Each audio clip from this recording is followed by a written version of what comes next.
Hello and welcome once again to the Knights Templar Church and myself, Reverend Steve Chriscole. Today's sermon is taken from the letter to the Philippians once more, chapter 4. We are continuing in our little mini-series from chapter 4 entitled Practically Christian. And today's installment is entitled Think Right, Do Right. Without further ado, let's just start with a word of prayer and then we can begin. So let us pray. Holy Father, Lord, Father and God in heaven, we are so grateful and thankful for you and for all the things that you do for us. You bless us in so many ways. Lord, we thank you and we ask you, Father God, to be with us in this hour or time that we have together to listen to your word and to understand your word. Give us great understanding, Lord. Prompt us with your Holy Spirit. Touch our hearts and minds. Lord, we ask these things in and through Jesus Christ our Lord. Amen. So let us begin then. King James Bible, please. Philippians chapter 4, starting at verse 8. Finally, brethren, whatsoever things are true, whatsoever things are honest, whatsoever things are just, whatsoever things are pure, whatsoever things are lovely, whatsoever things are of good report, if there be any virtue, and if there be any praise, think on these things. Those things which ye have both learned and received, and heard, and seen in me, do. And the God of peace shall be with you. Excuse me. That's it. Just 2 verses today from chapter 4. Now, before we get into the actual verses themselves, I want to paint a kind of picture. Let's look at the year 2024. That's now. It seems like the world is just spinning out of control, doesn't it? I mean, it's not the first time it's felt like that, I'm sure. In my lifetime, it's probably the worst it's ever been, starting since 2020 with the you-know-whats that happened in 2020 all around the world. And things have just got steadily worse from that point onwards. But that's been in my lifetime. I've experienced serving in the military during the Cold War period. And I was kind of oblivious to it then. But think about this. Imagine the people, I mean, you may or may not have been alive at the time, but, well, certainly not in 1914. Imagine how they were thinking then. They were on the cusp of, well, what we term today World War I. I wonder how people were feeling about things then. Spiraling out of control, probably. And then we've got, well, we approached 1939 and things have been seriously getting very, very tense and difficult throughout the world again. And not just in Europe, but with the onset of Adolf and his merry band of men. Well, yeah, not so merry. And then, of course, we've got the Japanese on the other side of the world who've been invading China, Manchuria in particular, since 1931.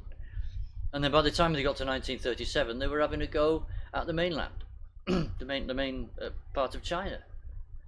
So here we are. Look, you know, those times were probably times when the people alive then were thinking, what is going on? Maybe the world's coming to an end.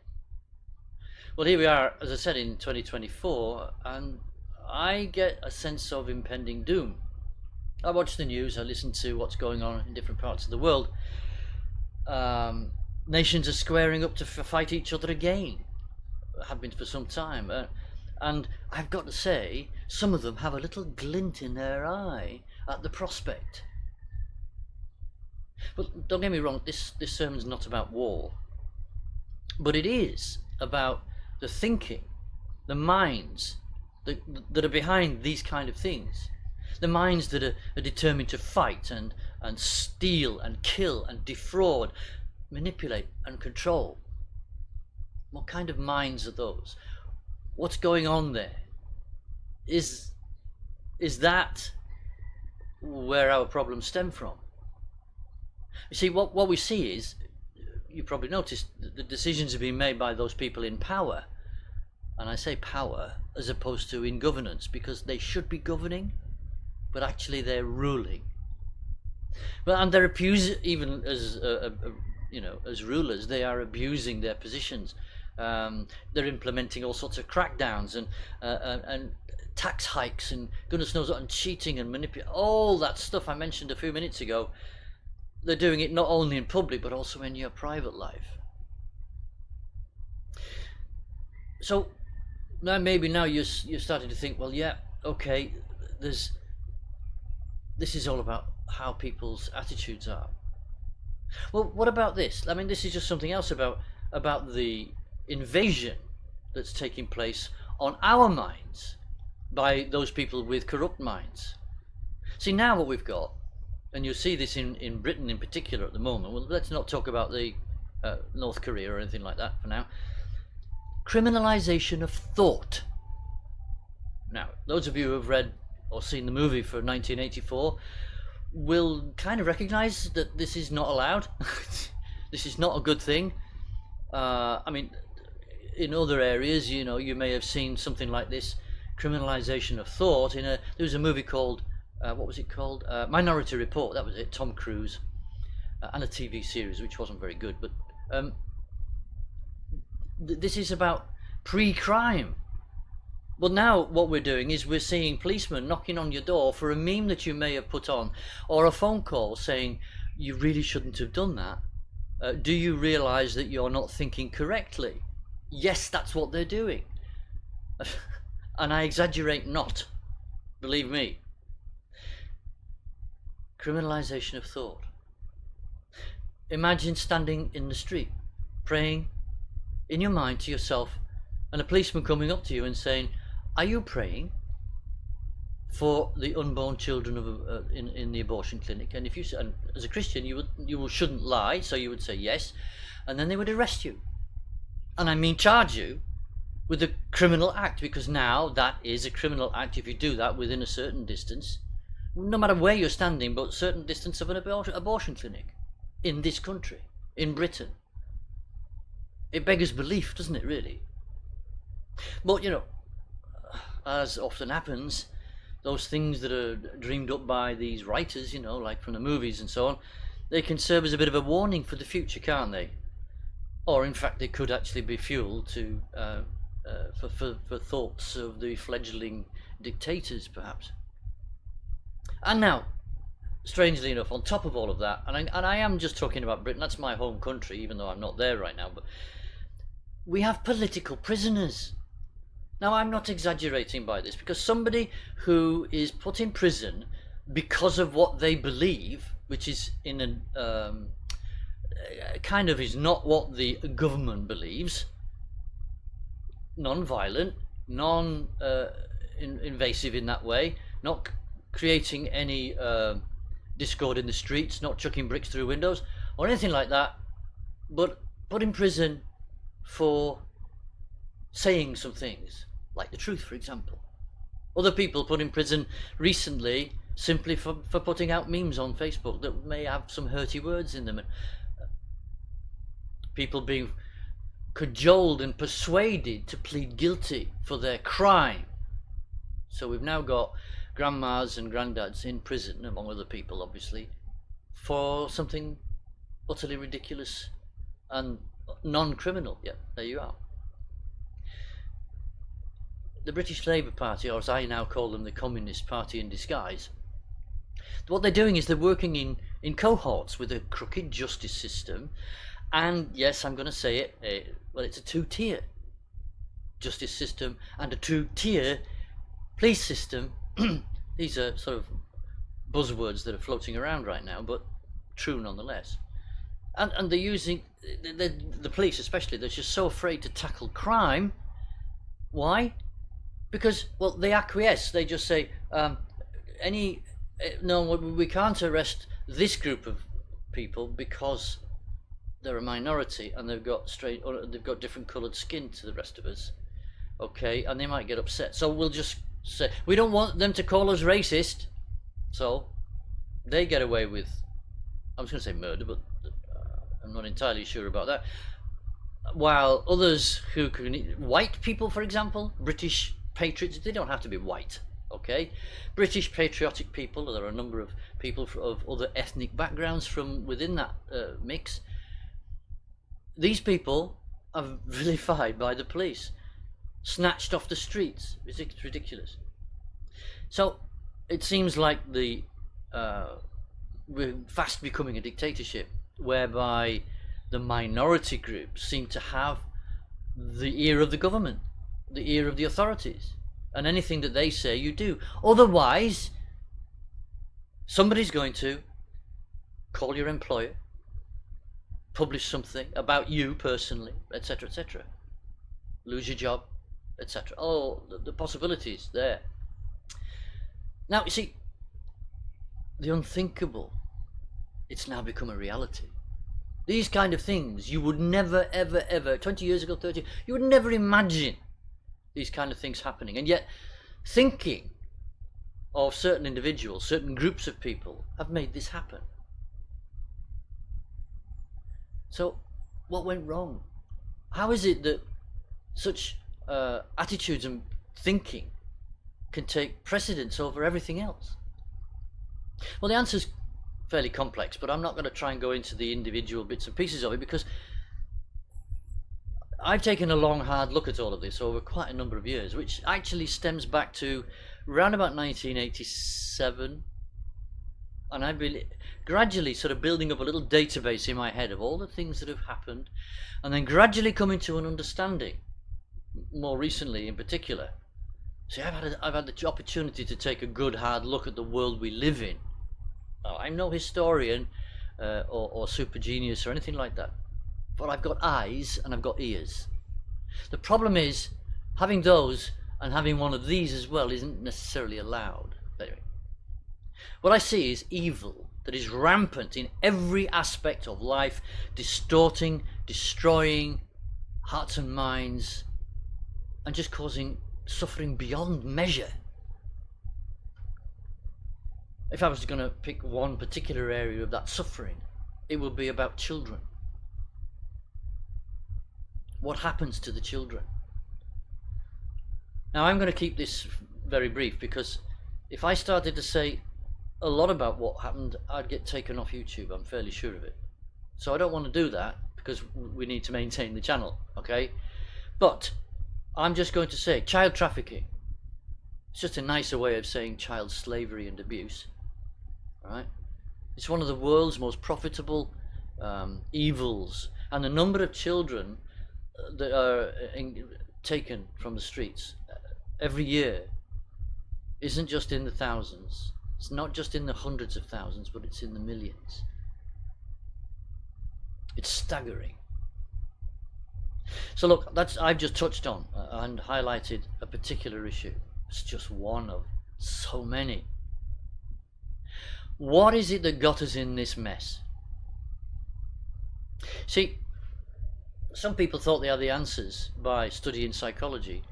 There's a chap called Abraham Maslow. You might have heard of him. He's quite a famous, he's a very famous psychologist, and he came up with the idea that actually his end statement really was that human beings are intrinsically good.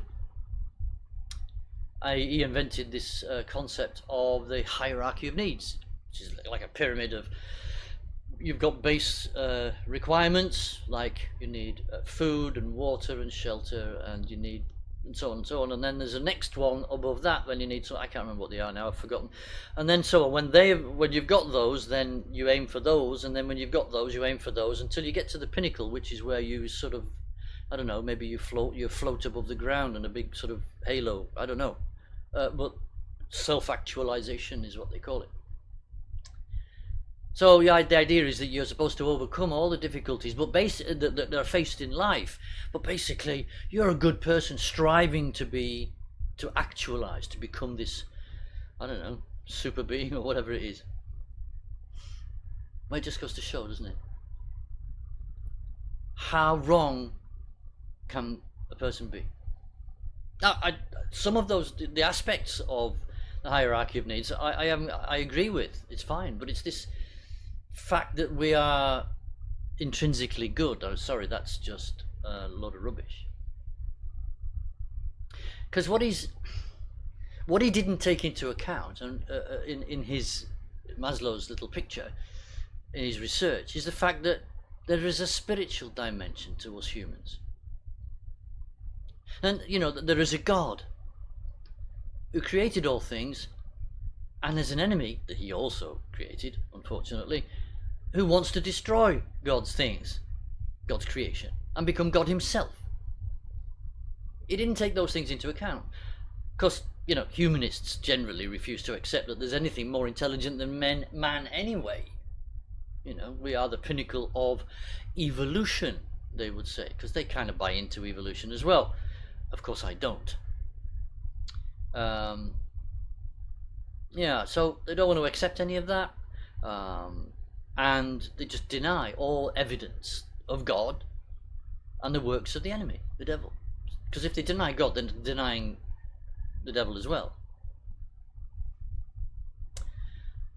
So look, we can't blame Maslow for everything. Certainly not. But after all, he was trying to help, I think. But so where does the blame lie for all of this, for all the ills of this world? Well, you may have guessed already that the answer is, as I said, there is a complex answer to that if you want to go into all the socio-political blah blah blahs. But the answer is very simple. And the answer is on a spiritual level, and it's about the essential sinful nature of man. Yep. Adam and Eve created they did the first sin. What happened to them? Well, they ate from the tree that God told them not to eat from. The devil, or the serpent, as he's described in the book of Genesis. What does he say? He said, you don't want to listen to him. He told you that that you will die if you eat from this tree. I'm telling you that he just doesn't want you to be like him, like a god. Because if you eat from that tree, you will be a god. You will know good and evil. Yeah, okay, so one thing led to another, and they both were munching away at the fruit of that tree, and automatically, straight away, they're aware of their nakedness, it says in Genesis 3. My goodness. That awareness. Now they know things about good and evil. They're ashamed of their naked bodies, so they cover themselves up. Okay, I'm not going to go into all of that story, but you can see what's happened is that evil has been introduced into their thinking. Now they're aware of the evil, the bad things that can be done and said and thought. Now man has the freedom to act in any way that he pleases. And if you carry on the story from Adam and Eve to Cain and Abel, their first children, when Cain murdered his brother simply through jealousy and hatred, obviously. These are the acts of free will, aren't they? He decided to do that. Nobody told him to do it, as far as we know. So how we think, let's just sort of bring it back to us. How we think is governed by what? It's governed by the moral compass of the individual. This is for the people out in the world, the unsaved people who don't know the Lord. They're governed by whatever they think is right. Oh yeah, we have laws and we have, all of that stuff going on. But you have to look and see how many people are in your prisons. Because all of those people are have the assumption that what they thought was right actually isn't, according to society. So they get caught and they get banged up. Okay. So basically what they're saying is, whatever we think is good for us, we will do. So they do.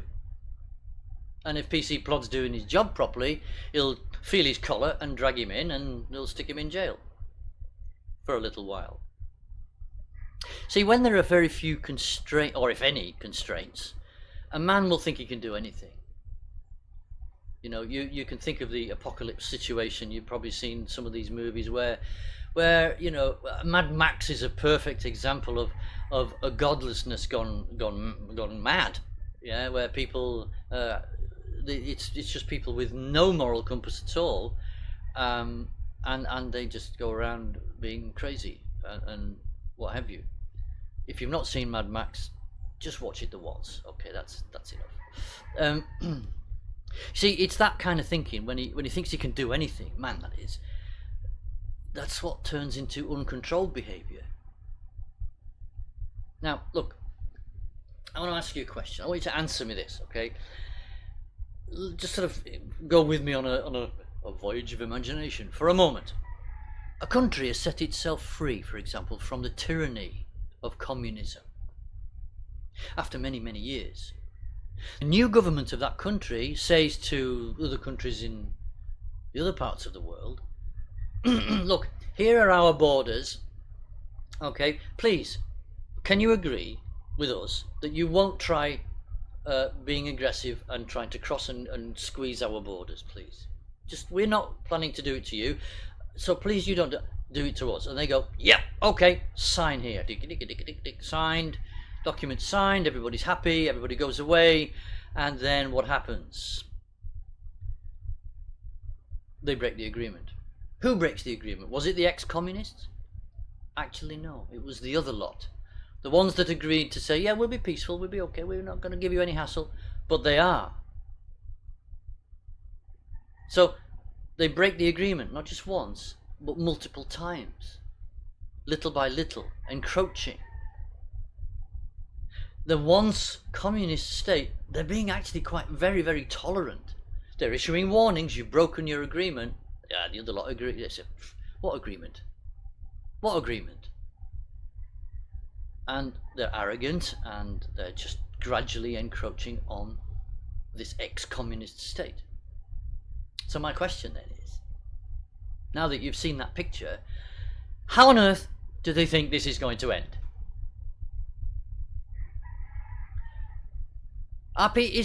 Is the tolerance level of people so much that they will just sit and take it and take it and take it, being bullied and bullied and bullied and bullied and bullied until what happens one day? And you have to ask, so answer me that question if you can. Letters on a postage stamp, please. Oh, sorry, answers on a postage stamp. I said that wrong, didn't I? What kind of twisted thinking is governing these actions? Do they think that putting some nuclear weapons on somebody's doorstep and pointing them inwards, do they think that's a really good idea? I imagine if I came to your house, I bought the house next door. Yeah, we were actually not very good friends. We knew each other. We weren't good friends in the first place, but I deliberately come and buy the house next door. And then I post a sentry, so I've got a guard with a big Alsatian walking up and down the fence on my side of the garden, right? Patrolling. And then a bit later, I set up a machine gun post, what we call a sanger, sandbag sanger with a machine gun in it. And guess where it's pointing? Right at you, next door. How would you feel about that? Can you put yourself in that position of being the one who is having this thing pointed at you? You see, I think the answer for that is fairly obvious. Man has lost his way. The ex-communist state that I talked about, they adopt, even they, and you know which country I'm talking about. I'm not going to give YouTube the satisfaction of naming it. They are serious as a nation about following Orthodox Eastern Christianity. So God is still in that country, in their thinking, in their attitudes. They may not be perfect, I know they're not, but God is still a fundamental part of their nation, whereas it wasn't for many, many years. It certainly is now. See, man's thinking has been given guidance as to how we need to think in order to be a civilized society. It was God that did that. God gave us that. But man generally speaking, and certainly where I come from anyway, seems to have forgotten that, or just completely ignores it. Now, as I said, it's God that's given us those guidelines. Now, what I've talked about so far today, it just shows what happens when man follows no set of recognizable moral standards, common moral standards, especially ones that are given by God. And they only follow the things that, generally speaking, benefit themselves. So, we haven't even talked about our scripture yet, have we? So, what's the alternative? What I've just painted the picture of what's wrong, basically. That was my introduction. Usually very short. That one was quite long. So, what's the alternative? Well, look, in our scripture that we just read a little while back, Paul said this. He said in verse 8, he said, "Finally, brethren, whatsoever things are true, whatsoever things are honest, whatsoever things are just, whatsoever things are pure, whatsoever things are lovely, whatsoever things are of good report, if there be any virtue, and if there be any praise, think on these things." Right, well, okay. What's he done? Paul's given us a list, hasn't he? He's given us a list of what we should have in our minds. Because he says at the end of that verse, he says, think on these things. I suspect that what that really means is think about these things. Yes? It means the same thing. In other words, keep these things in your mind. Set them as guiding principles for everything that we do and say. I mean, if we take a few, let's take them in turn. The first thing he mentioned was truth. Well, truth does come before everything else. Without truth, everything else is just a waste of time.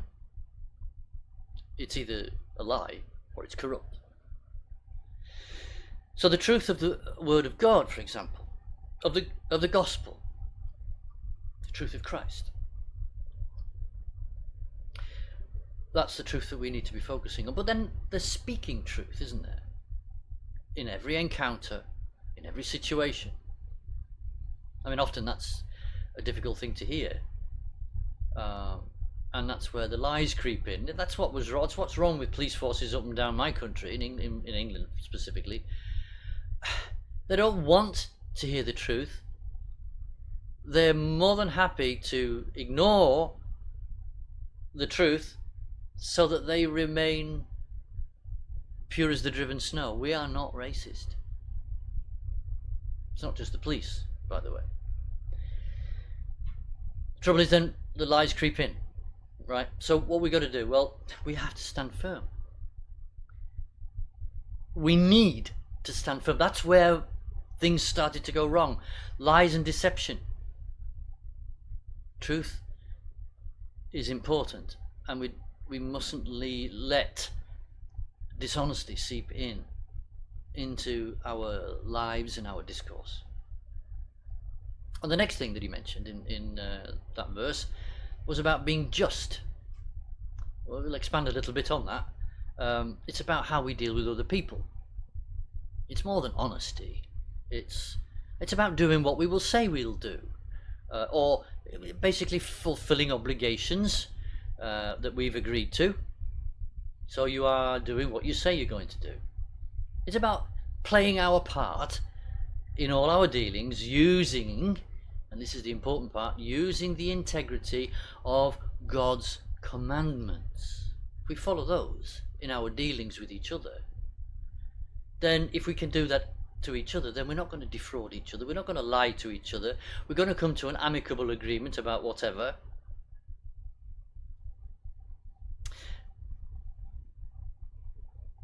Next, he talks about purity, goodness, and things that are lovely, he says. Well, this is all about an attitude, a purity of attitude, a goodness, the way that we are with each other, instead of evilness. Things that are lovely.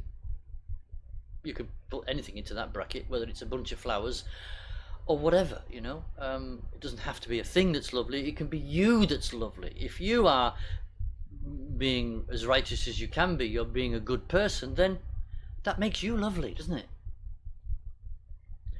But it's about our general attitude and demeanour.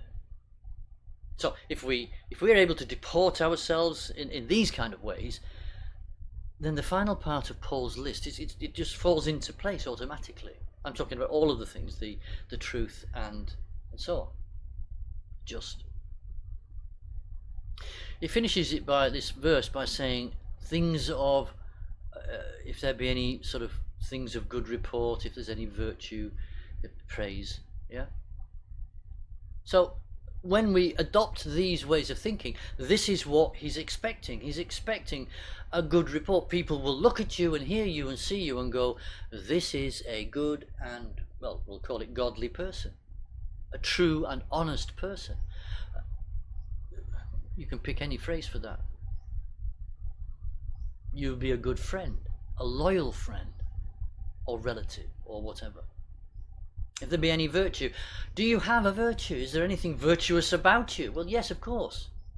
If you follow those rules, yes, then there's a lot of you that is about you that is virtuous.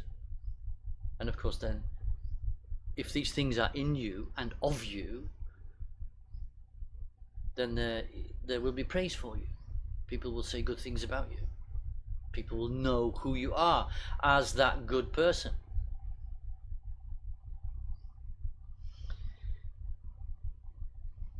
This helps us how to think, doesn't it? The direction of our thinking. Focusing our thinking in certain ways.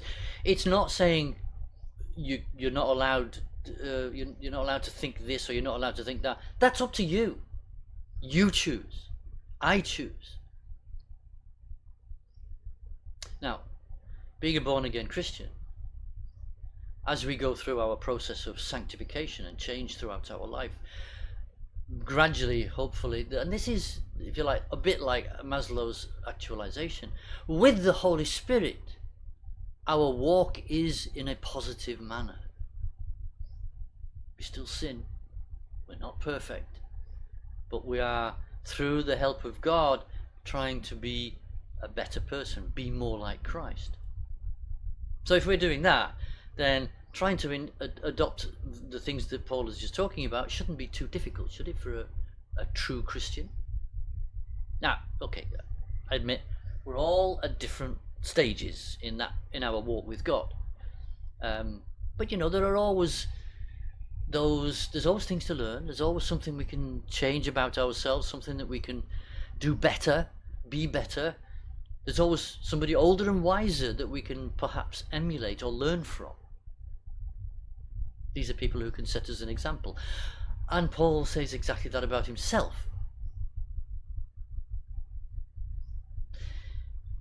So, to follow his example, for example, because he is that godly man, he's exemplified all these things. All you have to do is read his words and really understand what it is that he's trying to say to you, to me, to us. I mean, like I said, he's not perfect, but then only Christ is perfect and sinless. But doing the things that he instructs, it leads to, well, there's that little quote from the next verse. It says, "The God of peace shall be with you." I don't know about you, but I'd much rather have God by my side than the devil. Wouldn't you? Okay, I'm going to switch tack a little bit now, but on a similar vein, because I want to include and look at a psalm right now. It's not all of the psalm, just part of it. Psalm 19. But I found this because it's interesting that it describes something. Well, you see. We'll read it. Psalm 19. We're going to start at verse 7 and we'll read through to 11. So again, King James Bible, Psalm 19, 1-9, verse 7. And it starts like this. "The law of the Lord is perfect, converting the soul. The testimony of the Lord is sure, making wise the simple. The statutes of the Lord are right, rejoicing the heart. The commandment of the Lord is pure, enlightening the eyes. The fear of the Lord is clean, enduring forever. The judgments of the Lord are true and righteous altogether. More to be desired are they than gold, yea, than much fine gold, sweeter also than honey and honeycomb. Moreover, by them is thy servant warned, and in keeping of them there is great reward. Maybe you, now that you've read that, maybe you can see where we're coming from. This passage, it deserves a sermon all unto itself, really, but I read it and I can see that God provides right thinking. He's telling us we just need to follow his lead, follow his commandments. He says such thinking perfects the soul. The law of God, which for us as Christians is primarily the Ten Commandments. It gives us a means by which we can live life to the full if it's done correctly. The conflicts are few, and those that you may have can be resolved amicably and quickly. And while we mention the Ten Commandments, let's also remember that much of Christian society, English society, certainly all of it, was based on the Ten Commandments. Even before 1215 with the Magna Carta, we were a Christian nation. And so on, all the way through. Not so much today. So the thinking that we need, if we sort of bring it into a slightly different context, the thinking of man has to be empathic. That is, what we mean by empathic is to consider the situation, feelings and ideas of other people. You don't have to, sit in their sandals or anything, but at least consider the feelings of other people. If you're, that is something, what the relationship you have with another is, for example, just to be really stupid about it, you see your brother coming along and you don't deliberately go and stamp on his feet, do you? You shake his hand and say hello, you don't stamp on his feet. 'Cause if you stood on his feet, that's annoying, apart from painful, and the likelihood is you're not going to be friends for very long. Okay? But that's not thinking about someone else, is it? You're just thinking, I just want to stand on his feet. That's what you want. I know it's a silly example.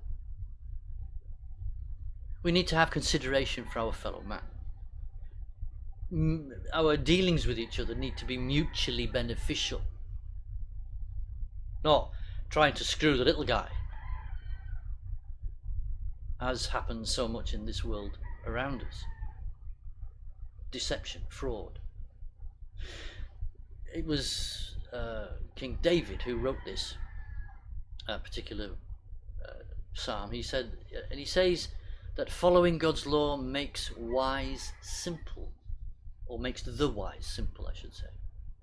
No, it doesn't. It says it makes the simple wise. That was it.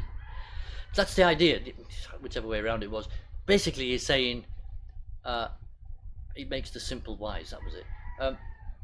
Those whose thinking is very sort of surface-like, or shallow, if you want to call it that, it doesn't really go very deep, or is built on its own set of moral compasses. If you start following God and following God's, then it gives you wisdom. God's wisdom is given to you bit by bit. God provides the knowledge, the guidance, the laws, etc. And from that comes the truth, comes the knowledge, the wisdom that we can use day by day. Then comes this thing called enlightenment. What did he say? The phrase was, the commandment of the Lord is pure, enlightening the eyes. Enlightenment. It didn't actually mean light the eyes up, like searchlights. That's not what it means. Enlightenment is what happens inside here. You've probably heard of a Greek guy called Archimedes. He had this eureka moment. Can't remember what it was about. But basically, that eureka moment is a culmination of many things that he's thought about, and an idea, a recognition of something comes to fruition, and you go, oh, I see it now. Well, you didn't see it before.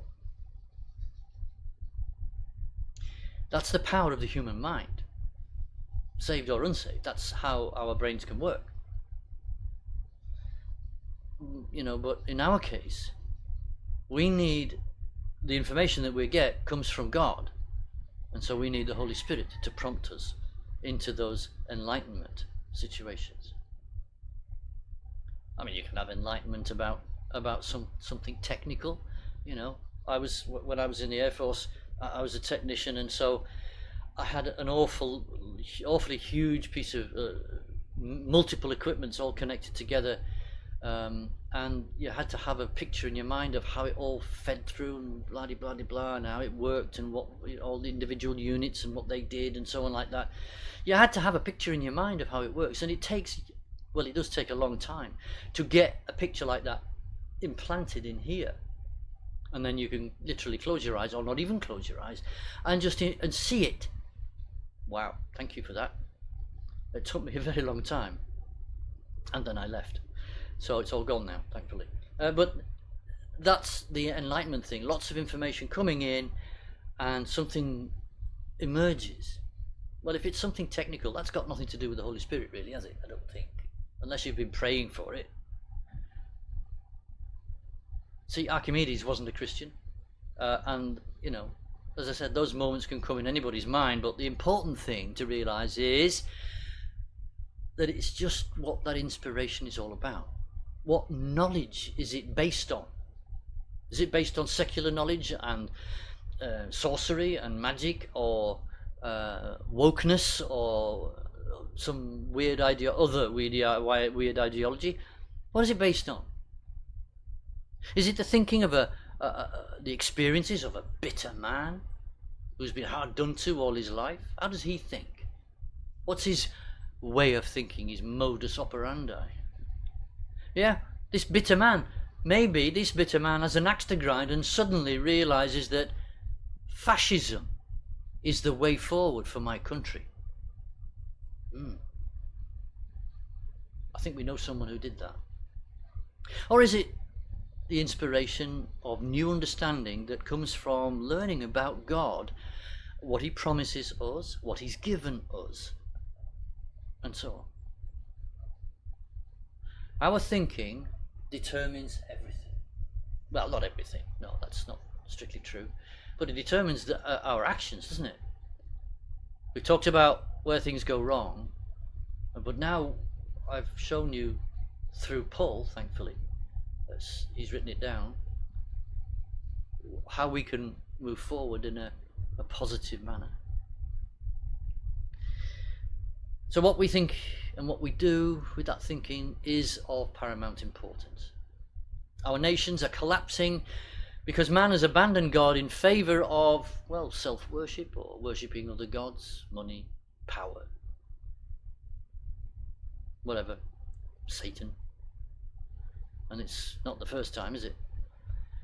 They've been thinking that